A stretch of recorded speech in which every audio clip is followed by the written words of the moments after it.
sasagutin na ho nitong si Marcos Jr. ang mga katanungan ng media kaugnay sa Chacha, walkout sa Senado at sa napakarami pang kaganapan sa ating bansa ngayong mga panahon na to. Press con ho niya sa kanyang state visit sa Japan. Yan ho ang ating pag-uusapan dito sa video na to. At ang vlog nitong si Sir Amy Galbot, meron na naman ho pala silang interview dito kay Sir Lito Bonayo. Palakpakan ho natin. Pambira, third floor, ibang klase talaga, pang malakasan, no? At matindi ho. Ngayon talaga ho, tatlo na sila, third floor na ho. Sir Marlon, si Madam Pamela at itong si Sir Review Galbot. Palakpakan ho natin, mga iniidolo ho natin. Malulupit yung mga yan. Sa like at sa subscribe. Masaya na ho tayo dyan at sa mga gusto sumali sa ating community. Yung join button, nandyan lang ho sa baba. Unahin na ho muna natin itong video na to ni Marcos Jr. na kung saan tinanong ho siya doon sa mga isiniwala nitong si Amy Marcos dyan sa Senado. Ito, siyempre baka sabihin nila sticker lang yan sa gilid PH. Di naman totoo. Puro lap-react yung si Marcos Jr. pagka nagsasalita siya. Ito, live ho yan mga kababayan. Hindi pa nga tayo nag-react. Mag-react na tayo. Nag-react na ho tayo dyan. Tanggalin na natin. Ayan ho yan. Ika nga yung nakikita nyo na yan. Yan ho ang net satisfaction rating ni Marcos Jr. Katawa-tawa. Diba? Diyan mo makikita mantakin mo 14,000 lapria. Anong klase yan? Wala man lamang talyanista at ensaymada vlogger. Baka wala ng perang pambayad sa mga troll farms. Ganon. Hindi kayang sabayan yung 14,000 lap-react ng ating mga kababayan kada magsalita itong si Bangag. Naku, malaking problema yan. Anti-clear, ha? Sir, magandang tanghali po. Sir, on local issues po, sir. Yeah. Sir, after the gun-related incident in the Senate, and then there's the walkout of the minority bloc and alleged another Senate coup, as the President and former member of the upper chamber, how concerning is this, sir? There. I watched with horror. Horror. Yan ang packaging. Packaging yan ng Malacanang, yung mga senador. Simple lang naman magdebate. Ano ba trabaho? Sa bagay, no? Baka nung senador ito, nagbabangag na to kaya hindi niya alam trabaho ng senador. This is the Senate. The Senate has become this. I look at my other fellow senators. Madalas kaming nagtitinginan ni E.S. Ralph. Ganun ba tayo nung senador tayo? Meron ba? Hindi. Wala naman kayong ginagawa. Kaya hanggang ngayong mga panahon na to, sadlak pa rin sa kahirapan mga Pilipino. Akala mo naman kung sinong madudunong. Sabihin mo kay Ralph, ibalik nga na yung pera sa PhilHealth. Mga walang nga kayo. Yung pinagbentahan ng ginto, ilabas nyo yung breakdown sa sambayan ng Pilipino, kakapal na mukha nyo, kala nyo kung sino mga santo. Ganito ba tayo ng mga senador? Mga si Raulo. Ba tayong ganyan na ginagawa? Hindi tayo ganyan. Paano Hindi kayo ganyan kasi puro puro nakaw lang, no? nangyari? Yung Senado, hindi na kagaya nung panahon natin. Ngayon kasi dati kasi pagka merong kontrobersiya, tuloy-tuloy ang investigasyon. Tinitingnan natin yung kaibuturan ng problema. Dito hindi, pagka napupunta na sa Malacanang, natitigil ang investigasyon, especially dyan sa flood control. PhilHealth, flood control, napakarami yung kabalbalan dito sa administrasyon na to. At ang promotor ang walang yang Marcos Jr. na yan. Bakit meron ka doon? Bakit na naman meron palitin ng leadership? Bakit? Kasi nga pinipigilan nila yung Blue Ribbon hearing. Dahil ipapatawag si Zaldico, 18 Marine, mga Bersamin, lalabas ng katotohanan. Ganito na ba tayo? Talagang magbabago ang Senado. Nakanato ko, mayat-maya ang pagtigil nyo pagka merong nagkakaalaman Raulo. Dahil personalan na Naging personal, ang babaw na ng usapan. Talagang personalan na. Mantakin mo, sasabihin ba naman ng kaalyado mong kakapit-bising nitong si Martin Romualdez dahil ba merong mga lumalabas na balita na makukulong na sila doon? Gusto mo yun bilang colleague mo may makulong? Sa bagay, pabor pala para sa inyo yun. Di ba? Si Boy Rimulya din tumatrabaho. Pabor din sa inyo yun. Kasi magkakaroon na leadership change pagka nawalan ng isa dyan sa majority. Di ba? Hindi pa pala. 13 pa lang kailangan. So, pag yung 12 kasi sila nawalan ng isa, so ang kailangan, meron lumipat na dalawa para magkaroon ng rego doon. Yun ang problema. 11-11. So kailangan pa rin 11, 12, 13. Kailangan pa rin ng 13. Ay, hindi pa rin magkaka-leadership change sa Lunes. Dahil, ang kwento ko nga, yun na nga, kwento na, meron mga senador na pagka meron kami pinag-uusapan na sa trabaho, hindi kami nag-agree talaga. At saka tatayo, mag-interpolate, at saka interpolation talagang mabigat, at saka... Mabigat pang bangagan ba, Brad? Mabigat. Wala kami sinasabi noon. Well-studied and no-holds-barred interpolation. Eh, yung bata mo nga si Ping Lacson, di ma-interpolate, tumatakbo eh. Sabihin mo yun sa mga bata mo, huwag mag-walk out. Magpa-interpolate, magtanong. Makapaglatagan ng argumento. Eh, tumakbo yung majority eh. Yung mga taga-minority, tumakbo pagsabihan mo. Pero after pag-upo namin, magkakape naman kami, kakain kami ng magkasabay. Hindi personal. It's about work. It's not about personalities. Eh, nagbago eh. Tapos, narating pa tayo sa putukan. Tapos, fake pala yung putukan. Nako, hindi fake ang putukan. Paano fake ang putukan? So alam nyo na ngayon kanino naratibo. Yung fake yung putukan, Malacanang. Tapos, So ngayon, ang Malacanang, ang tayo nila, stage yung nangyari. Okay, sige. hindi ko maintindihan. Walang nangyayaring kagaya na nung panahon ko sa Senado. Of course, the only basis for comparison that I have is the time that I was in the Senate. And I never imagined that the Senate Binaboy mo kasi mga institution, Brad. Binaboy mo. Ikaw ang bumaboy. would descend into this kind of what's happening right now. And then Peki palang putukan. Pagkatapos merong mga basyo na nanggaling sa mga taga-NBI, ngayon peki pa. I was watching the comments of former SP, another colleague of ours, Senator Frank Drilon. Eh, sabi niya, paano nangyari dito? The Senate is now sheltering fugitives from justice. How did that happen? How did that happen? Kasalanan mo pa rin. Anak ng tao ko, ICC, walang jurisdiction, pinapasok nyo. Bangag no? Hindi siya in touch sa realidad. Walayo siya sa realidad. Hindi niya naiisip na kung bakit nagkakagulo sa Senado, kasalanan niya. Kung bakit hindi pumapasok yung sa Senador, kasalanan niya. Bakit? Walang jurisdiction ng ICC, pinapasok mo. Ngayon, kailangan ng local courts para sumuko siya. Hindi niyo naman ginagawa. Paano nangyari? Kasalanan mo. O isa pa. Almost a year ago, ang sinabi ko sa taong bayan, kailangan malaman na Ito, Aimee versus Bangag ito. Aimee versus Bangag. ang buong taong bayan ang katotohanan. Yan. At nung kami ay pinag-aaralan ng Ombudsman, ng Department of Justice, lahat ng mga aligasyon na dumating dahil sa flood control, maraming nagsasabi, bakit wala pang nangyayari? Bakit wala pang nangyayari? Bakit ang tagal ninyo? Namimili lang yata kayo kung sino yung i-prosecute ninyo. Ngayon, nandito na. At dahan-dahan lumalabas na ang katotohanan. Hindi. At Hindi dahan-dahan. Isang taon anak ng toko, walang hearing sa sa flood control. Minamadali nyo yan, yung pagkakaso na yan dahil nga mag-uumpisa na ang flood control investigation. Di ba? dahan na. At ang pinakamaganda, kung talagang may kaso, kung sila ba naman ay walang ginawang mali, ay lalabas naman yan sa pagsusuri ng paghusga. Hindi. Kaya, Walang lalabas sa pagsusuri at paghusga. Oo. Ang ini-aim lang talaga dito, accountability kay Jingo Estrada. Accountability kay... Kalokohan naman na to si Marcos Jr. naman, eto na yung mga ang hinihingi sa amin ng tao. Alamin nyo, ilabas ninyo lahat ng katotohanan.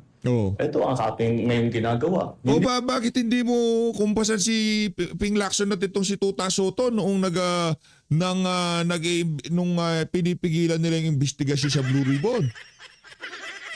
Bakit natitigil ang investigasyon pagka nababaling na sa Malacanang itong issue na to? Linoloko mo na naman kami, brad eh. Kaya di naniniwala sa'yo sambayan ng Pilipino. Iba yung sinasabi mo at sa nakikitang nangyayari ng ating mga kababayan. Todo sa pagpigil ang Malacanang pagka nababaling na sa Malacanang yung investigasyon sa mga maanomalyang flood control. Nag-ICI kayo, ano asan yung report ng ICI? Di pa rin na isa sa publiko. Sa tingin ko dito pag nag-hearing na sa Blue Ribbon, may isa sa publiko na yan. Hindi pa tapos ito. Patuloy pa ang investigasyon. Patuloy pa ang mga pag-imbestiga at pag-aaral at sa intelligence and information gathering tungkol sa mga iba't ibang aligasyon kung kani-kanino pa. Hindi ko alam kung paano napunta na sinasabi na yung majority ngayon ang tinatarget. Dahil kung tutusin ninyo, hindi sila majority noon. So, Hindi, tinatarget ngayon kasi lumipat na ng majority. Ano mo na naman linalabuan mo. Tinatarget sila ngayon kasi umalis sila sa majority. Gets? Kasi natutulog lahat ng issue na yan kay Jinggoy, kay Cheese, kay Joel. Nung nasa majority, yun nga ang ginagamit na panggilit sa kanilang leeg na kung sakaling lumipat sila ng kampo, yan ang pinangtatakot sa kanila. Ngayong lumipat na sila, ito nagkakatotoo na ho mga kababayan. that does not apply. It was because of the allegations that were made and the investigations that were conducted upon learning of those allegations against kung sino man. And kung ano man ang naging alignment sa Senado, walang kinalaman yun. Ito pa rin ang mga tao na lumabas ang mga pangalan doon sa, kung titignan ninyo, ano ang kung saan pinagbabasihan lahat itong mga ito, ay doon sa testimonya sa Blue Ribbon Committee. Doon naman lumabas lahat ito. So, ano pinagbabasihan? Yung Blue Ribbon Committee na pinangmunuhan itong si Ping Lacson na pagka nababaling na sa Malacanang, tinitigil yung hearing. Hinostage, kailangan ng pirma ng kanyang mga kasamahan at pagka hindi pumirma, hindi didire-diretso. Ito naman si Marcos Jr.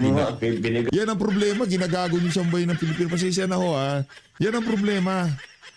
Diba? Kaya sumasadsadan ng approval at trust rating mo, ang satisfaction rating mo dahil dyan. Dahil sa mga kabalbalan mo na yan. Iba yung sinasabi mo sa nangyayari sa katotohanan. Ang nangyayari kay Jinggoy Estrada, kay Joel Villanueva, kay Chis Escudero, plain and simple, panggigipit. Diba? Dahil nagpunta sila kay Alan Peter Cayetano, yan ang ginamit, yan ang pinatubo dyan sa Blue Ribbon para itong mga to hawak nila sa liig ng Malacanang. Kung ano man ang gusto mangyari ng Malacanang, merong ipang tatakot. Yung mga ito, hindi na sila takot. Sige, makikipagsabayan na kami. Hanggang sa 2028 ba ganito gagawin niyo sa amin? Mayat-maya tinatakot niyo kami. Nakaso-kaso. Kasuhan niyo na kami. Sambayan ng Pilipino, ito na ang sinasabi ko sa inyo. Mga kababayan, mga kasama natin taga-suporta ng mga Duterte, hindi ko pinagtatanggol si Jinggoy, si Senator Joel, si Chis Escudero. Kung may pananagutan sila, managot sila. Pero kailangan nating unahin dito yung mga mastermind, yung mga pumirma sa budget, yung mga bumalangkas sa mga unprogram appropriation, so yung mga nag-implement, mga district engineer, yung mga kasabwat sa COA, yan ang mga unahin natin. Okay? Ngayon kung inuuna natin, yung nabigyan ng ganito, galing sa flood control, kalokohan mo yun. Kalokohan yun. Okay? Unahin natin, kasi kung doon pa lang sa pagpirma, hindi matutuloy yan, kung sakali man, wala silang maibibigay na kickback dito sa mga individual na to. Pinahintulutan ng sistema, pinahintulutan ng mga taga-Malacanang na mangyari itong mga to. Kaya ito napakalawak ng problema natin ngayong mga panahon na to. Pero para sabihin, makakakuha tayo ng hustisya sa pagkakakulong ni Bong Revilla, ni Jinggoy Estrada, ni Chis Escudero, napakalaking kabalbalan ho niyan mga Kaya ng Blue kababayan. Ribbon Committee sa Ombudsman at sa DOJ, ang mga findings nila, ito ang naging resulta ngayon. Na kung saan kontrolado mo lahat. Next. there are notions that the electronic voting will enable senators Ayan. facing charges to evade accountability or even arrest. Do you share the same concern? I never really thought about it in those terms. Ang para sa akin is that, simple lang ang question. Dapat bang bumoto ang senador kung hindi siya sumipot? Oh. Sa akin palagay, hindi dapat. O hindi Kung dapat. talagang importante siya makaboto, dumating ka sa Senado. Hindi, sa current rules, hindi dapat. Ano nga yan ang rules ng Senado kahit ang Korte Suprema, hindi nila pinakikilaman. Hinayaan ng Korte Suprema na yung rules ng Senado, sila gumawa. Bahay nyo yan, alituntunin nyo yan. Rules nyo yan, di ba? Ganun din naman, ang Senado, hindi nila pinapakialaman ang rules ng Korte Suprema. At ganun din naman, hindi pinapakialaman yun, separation of power. Ngayon, kung sa tingin mo hindi ka naman kasama sa Senado, hindi dararapat yun at binago nila yung rules, wala kang pakialam doon. Kapal talaga ng mukha nitong bangag na to. Sumingot ka na lang kasi. Mag-resign ka na tapos sumingot ka, perwisyo ka. Pambira. Laki ng problema ng Pilipinas dahil sa'yo. Wala kang tulong, Brad. Singot lang ginagawa mo. Pambira ka. Punta na tayo, Triple Studio. Bihirang yan. Ayong gabi, Elmer. Ayong gabi. Thank you rin, Sir Eddie, at nagpaunlak ka po uli sa amin. Of course, anytime. Opo. Sir Lito, from the last from the other last week lang nung kausap po namin kayo, talagang mainit ang mga issues. At lalong uminit nung naging trending po ang inyong topic dito sa ating podcast, no, at sa mga iba pa nating kaibigan na una namin yung napaunlakan ng inyong oras. Tama po ba? The cat is now out of the bag, or the cat let himself out of the bag? Umamin, Sir Lito Banayo, Senator Ping Lacson, your source. Yeah, umamin naman. Mahirap din namang hindi pa aminin yon kasi malinaw na. I mean, tsaka di lang naman ako nakarinig siyam kaming lahat Ganun karami. When you say nakarinig, yung proximity nyo sa kanilang pag-uusap, nandun ba kayo, or this is a first-hand information na ibinigay sa inyo? Ano ito isang conference table. Doon kami nanananghali, no? So, lahat malapit nung siya'y nagsasalita. Sir Lito, nung nakarang interview namin sa inyo, sabi mo, nagulat ka rin kasi alam ng source mo na nandun ka, isang manunulat. At walang gatol na nagkikwento ng gano'n yung source mo. And eventually nga, umamin si Senator Ping na ikaw halos ang naging source, siya ang naging source mo. Ano tingin niyo rito? Intentional yung pagbibigay ng ganong klaseng detalye ni Senator Ping at para maisulat po ito? At kung intentional, ano ang purpose nito? Ano ang purpose dito ni Senator Ping? Kasi mahirap siguro paniwalaan yung sinabi ni Senator Tito Soto na parang nagbibiroan lang sila ni Speaker Boji at parang napag-usapan lang yung mga bagay-bagay tungkol doon sa posibleng convening of a Constituent Assembly in order to amend or revise the Constitution. Parang napakaseryoso naman yatang issue or topic yung pagre-revisa ng ating saligang batas para daanin lang sa pabiro-biro. Pangalawa, lalong tumibay yung aming paniniwala, ako at yung ilan pa doon sa mga nakarinig. At in fact, kahapon ng tanghali, yung ilan sa kanila ay kausap kong muli.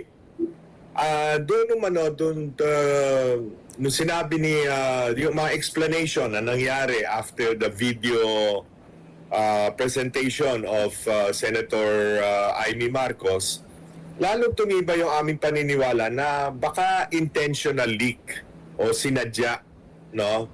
Na sabihin sa amin, isiwalat sa amin, knowing na lalabas at lalabas yon, no? It could be a case of trial balloon, no? Titingnan kung ano magiging reaksyon ng taong bayan, lalong-lalo na ng media, both traditional and social media. And at the same time, find out yung magiging reaction doon ng mga kapwa senador. Ang malinaw na lumabas doon sa video na hindi naman yung video ni Senator Amy, at ako'y nagulat din, April 22 pa pala yung meeting na yon. April 22, Senate President pa si Tito Soto, at hanggang May 11, pagkakaalam ko, correct me if I'm wrong about the dates, May 11, lamang siya napalitan ni Alan Cayetano. No, ang sinasabi nila mula, in effect, April 22 to May 11, hindi niya tinatalakay sa mga kasamahan niya sa majority bloc. At that time, majority pa sila. So, yun na nga. Kaya naiintindihan ko naman yung mga iba na sinabing hindi naman nila pinag-uusapan yon. Pero ang question sa akin ay, una, bakit hindi tinalakay ni Senator Tito Soto sa kanyang mga kasamahan? No? Ito ba ay humahanap ng right timing, no? To bring it out? No? Kasi under normal circumstances, ilagay natin ang ating sarili na para tayo si Senator Tito Soto. Hinarap ka ng ka-level mo sa yung counterpart mo sa lower house, no? At binanggit sa iyo yung mga panukala na yan yung tungkol sa dagdagan ng senador, gawing regional ang eleksyon, term extension ng 3 pang taon, yung mga ganyang issue, at natalakay nga pati yung yung tungkol sa lowering ng voting, lowering ng age to qualify to run for president, no? Na sila nagsabi, hindi ko yung sinulat, hindi ko rin yung binanggit sa inyo, yung tungkol doon, no? Kasi nga out of deference to Senator Tito Soto, kasi makukulayan na parang self-serving. Kasi alam ng marami na yung mayor ng Pasig City na binibuild up ng ilang sektor para maging pangulo daw ng ating bansa ay wala pang 35 by 2028. No? I mean, magiging 35, hindi wala pang 40 by 2028. So, given all of these circumstances, I was wondering, siguro tuma-timing kung kailan iti-take up, no? At lalo na, nung tinake up yan, Senate President pa siya. Pero nung naging issue na, naging malawak o malaking issue, hindi na siya Senate President, hindi ba? So siguro yun ang kasi nga from the very beginning, finrame ni Senator Ping Lacson na yung usapan ng kailanman hindi nila pinag-uusapan yan, yung tungkol sa CONAS na yan o sa constitutional or charter change, no? Hindi raw nila pinag-uusapan, pero hindi ko naman sinabi na pinag-usapan ng buong mayoriya na. Yun nga, yun nga din sinabi ko eh. Hindi ko ba alam bakit ang naging topic nitong shipping Lacson ng packaging hindi mo na pinag-uusapan yan sa minority. Pag nagkukorum kami noong nasa majority, hindi naman yun na sinasabing pinag-usapan. Pinag-meetingan. Ito talaga mga to. Senado. Sinabi ko lang, nagkaroon ng meeting noon doon sa Soler, na inamin din nila, una sinasabi ni Senator Soto sa East Ocean daw, di ba? Pero napilitan silang aminin na sa Soler ginamit na nag-meeting doon sa VIP lounge, no? Maraming katakataka like yung napadaan lang si Senator Ping pagkatapos pinapasok doon sa usapan, di ba? Parang, well, posibleng totoo yun, no? Hindi ko naman sinasabing hindi totoo. Pero syempre, kung ikaw if you're a thinking person, you would also think na baka yun na lang ang sabi o yun na lang ang palusot, no? Yes. Kasi, Salito, May follow-up po si Marlon. Doon sa doon kay Senator Ping. Kasi kung intentional sa tingin nyo, yung pagkakakwentong gano'n ni Senator Ping, pwede bang isipin natin na mismo si Senator Ping ang quote-unquote nanlaglag sa kapartner niya na si dating Senate President Tito Soto? Well, ayokong isipin 'yon, baka magiging parang nang iintriga tayo sa samahan ng dalawa, no? Pero palagay ko mismo siya nahihirapan siyang isipin na po pwedeng magpumayag ang taong bayan sa ganyang panukala, no? Kaya siguro intentional leak para mag-generate ng newsworthiness and then malaman ang public reaction. Ako po, Sir Lito, no, I would practically agree with your theory kanina na ito'y parang trial balloon, no?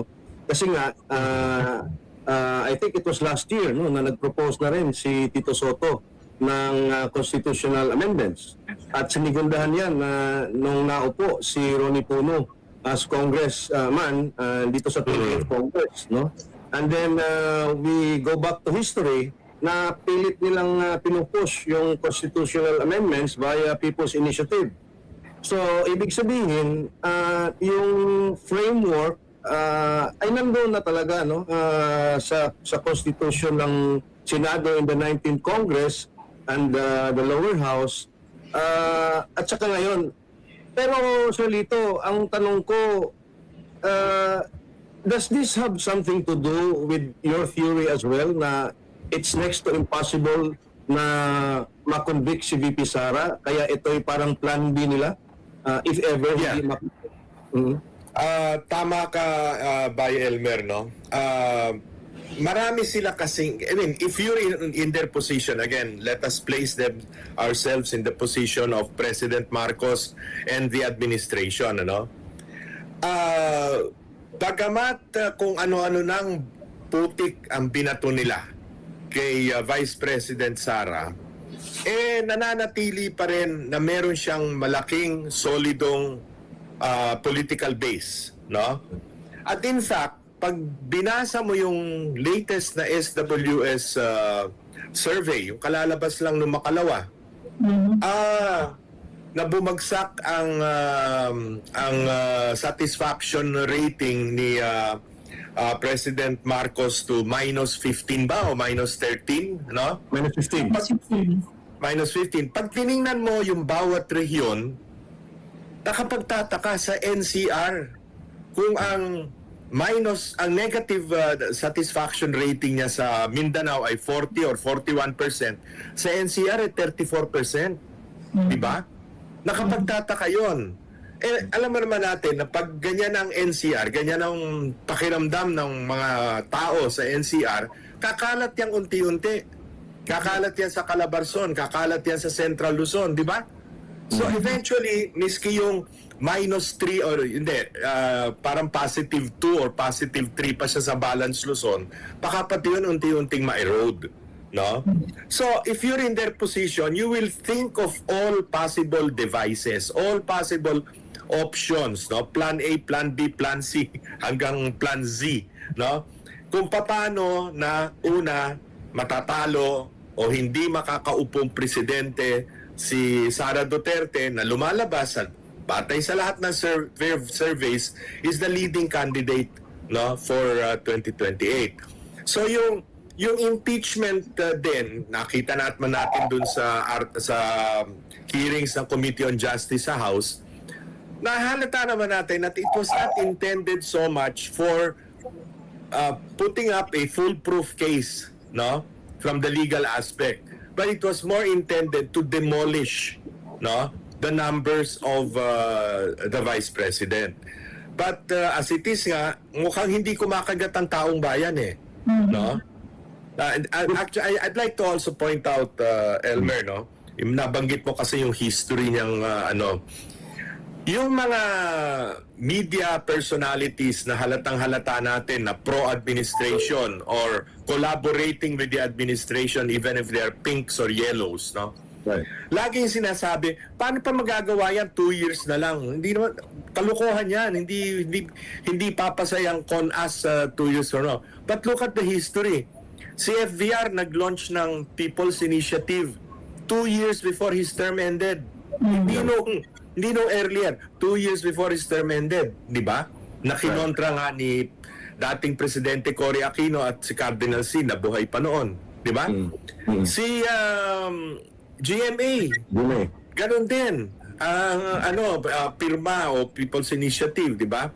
Ngayon, makikita nyo, dahil nga nakita nila na yung last two minutes na attempt to change the Constitution, hindi pumapasa, tinry na ngayon nila yung pirma, yung People's Initiative nila as early as 2024, hindi ba? Ginulantang na lang tayo, meron ng mahigit na 1 million signatures silang nakalap daw, Yes. no? So mabuti na lang na yung Senado noon, no? At in fact, ang chairman ng Electoral Reforms Committee at that time was Senator Amy Marcos. Yeah. Binanatan yon, nag-hearings at lumabas, talagang it was hatched, no, by the administration leadership, no? At hindi talagang lokohan. So tiniklop nila yung kanilang planong yon. Malay natin kung ngayon gusto na naman nilang buhayin, considering the fact na they succeeded in getting 257 congressmen to sign the articles of impeachment. So iniisip nila, May follow-up. hawak natin sa leeg ang lower house. Tratrabahuhin na lang natin ngayon ang Senado. Uunti-unti natin yung Senado. At yun ang nangyayari ngayon, di ba? Yeah, which brings me back to my follow-up question, Sir Lito, no? Is this part, kasi sinabi inamin ito ni Zubiri, no? Which nung People's Initiative na yun, actually it cost him the Senate presidency ni Mig Zubiri, no? And in fact, he was very emotional doon sa kanyang speech, no? Na yung powers that be daw, yung may pakana, no? Napalitan siya, no? Now, inamin ni Mig Zubiri na ito po ay isang legislative strategy nila, yung pag-walk out nila. Can you explain to us po, Sir Lito, what is going on with the Senate? Yung numero, ano ba yung mayorya? Sino ba yung minority? What will be the implications kung sakali may 4 or 5 senador na makukulong? Well, una-una, it seems like the power play will never stop until the last day of 2028. Until the filing of the certificates of candidacy next year. Halatang-halata kasi ang mga sinasabi nila, kailangan maagaw uli nila ang leadership ng Senate. Kaya isipin mo, this early, binabanggit na nila si Senator Sherwin Gatchalian. No? Yun na raw ang kandidato nila para palitan si Alan Cayetano. Alam naman natin, kung talagang seryoso ka dyan sa change of leadership, you do that quietly. You do that stealthily. Bubulagain mo na. Pasensya na, Senator Soto, kung ginamit ko yung salitang bulaga. Mukhang galit na galit si Mig Zubiri doon sa bulaga. Pero nabulaga sila eh. At hindi nila inaasahan na darating si Bato, di ba, Senator De La Rosa. Ang nakaalam lang na darating si Bato ay si Senate President Tito Soto. Kaya pinayagan niya yung NBI through his OSAA na pumasok eh. Di ba? Ngayon mo lang nakita, there have been instances naman na may inaarestong senador. One of the most memorable was yung kay Juan Ponce Enrile, dating Senador Juan Ponce Enrile. At that time, dadalawa lang ang oposisyon sa Senado. Out of 24, lahat administrasyon, dalawa lang ang oposisyon. Si Senator Juan Ponce Enrile at si Senator Joseph Estrada. So, outnumbered sila. No? Kinasuhan si JPE ng rebellion complexed with murder. No? Right. Yun yung kaso. No? Dahil sa supposedly kasama siya doon sa nag-instigate ng August something coup. 1987 yata yun. Coup d'etat against it failed, no? Against President Cory Aquino. Pero ang Senate President of the 22-man majority, si Senate President Jovito Salonga, kinausap, sinabi dun sa mga arresting officers na may daladalang warrant, huwag niyong gawin dito sa Senado. Hindi niya as a lawyer, he knew there was a warrant of arrest, no? Sinabi niya, huwag dito, no? Kami ay nagsesesyon, huwag dito sa Senado. So umatras yung officers, yung of arresting officers, at hinintay hanggang magsara ang session ng Senado, no? So you see, these are the kinds of Senate presidents who value, no, the integrity of the institution. Anong klase kang Senate President kung papayagan mo ang arresting officer na wala namang pinapakita sa yung warrant of arrest, no? Na sige, makipag-coordinate kayo doon sa OSAA. Pag sinabi mo makipag-coordinate sa OSAA, ibig sabihin, pinapayagan mo, hindi ba? Natural. Exactly. Oh, tapos yun, nakita nga natin, hinabol-habol, yung that gruesome scene where hinahabol-habol ang isang senador ng mga NBI agents, no? So, saan nag-umpisa yung pagyurak na lagi nilang pinagngangalandakan, pagyurak sa dignidad ng Senado? Hindi ba doon sa pinayagan ng dating Senate President na pasukin ang teritoryo ng Senado, no? An equal branch of government, no? Napapasukin ang mga arresting officers na wala namang pinakitang warrant of arrest. I rest my case, di ba? So dito, ibalik ko lang ng konti yung kanina yung sa Chacha, no? Since sabi niyo po trial balloon ito, and then since plano pa lang naman, and then people reacted to it, we all reacted to it, and we don't agree na mangyari yon, kailangan na po ba natin magpakakampante na hindi na po nila isusubok ulit yan? Hindi ko alam kung susubukan pa nila, pero malinaw na malinaw dahil nga yung reaction ng mga minority na senators, yung 11 sila, ang reaction nila, lahat sila, they swore they will not allow it, di ba? So, kung pa sa ano, nabulabog yung plano or natigil yung ano, kung pa sa ano, they're now facing a stumbling block in the Senate, no? Which may be the purpose of Senator Ping Lacson, no? Maybe, no? Kasi nga may 257 na sila doon sa Kongreso, sa lower house, no? That's more than 2/3 of the membership. In fact, that's about not only 2/3, that's about 75% of the membership of Congress, of the lower house. No? So, yun na nga. So ngayon, nakita nila, ops, teka, medyo hindi napilitan sila lahat na magsabing hindi sila papayag. So yun na, Elmer, baka yung si kaninang babalik ko yung tanong kanina. Kung ito ay plan B, baka may plan C. Yung po reactions ng nasa minority when nabanggit na nga po ni Senator Amy yung tungkol sa Chacha na yan, do you consider it as a genuine reaction from them na hindi namin alam yan? Palagay ko naman. Palagay ko nga, hindi si Senate President Tito Soto did not take it up with them. Kaya ganun ang kanilang reaction. Sila mismo nabulaga. Okay. Again, tungkol sa Chacha, Sir Lito, no? If it's not under administration or if it's not under the Bongbong Marcos administration, is Chacha something we should consider, especially sa economic provisions?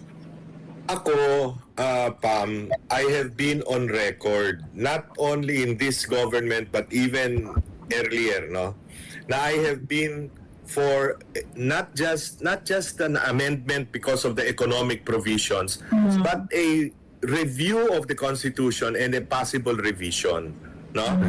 In theory, pabor ako dun sa 2 senador bawat administrative region, no? Kasi nga sa buong kasaysayan natin, nagkaroon na ba tayo ng igurot na senador? Never. Wala. Waray. Yung waray, kahuli-hulihang waray na senador was Decoroso Rosales. Maliit pa akong bata, panahon ni Magsaysay. No? Di ba?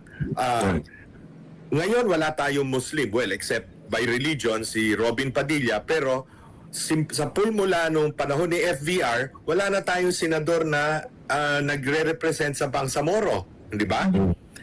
Right now, walang Cebuano. Meron ba Cebuano ngayong ano? Well, si Tito Soto claims to be but he was grew up here in Metro Manila all his life. No, although yung lolo niya ay dating senador sa Cebu, taga Cebu, di ba? Pero ang dami pa niyan. Mimaropa, nagkaroon na ba? Never. Di ba?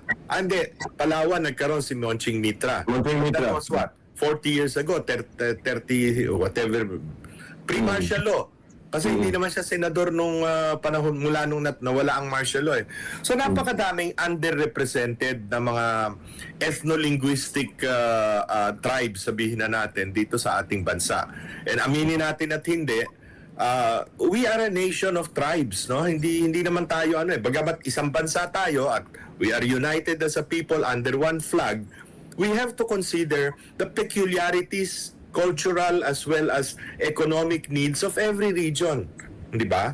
Kaya para mabalanse naman, hindi yung lahat na lang ng proyekto nandito sa Metro Manila o nasa Calabarzon o sa Central Luzon. Dapat naman may maglalaba, may iimik o ipaglalaban ang mga economic benefits na mapunta naman, ma-share naman doon sa ibang rehiyon, no? Oo. So yun, another very very favorite kong nakita na natin mula nung 1987 Constitution yung failure nitong multi-party system na ito. Yes. No?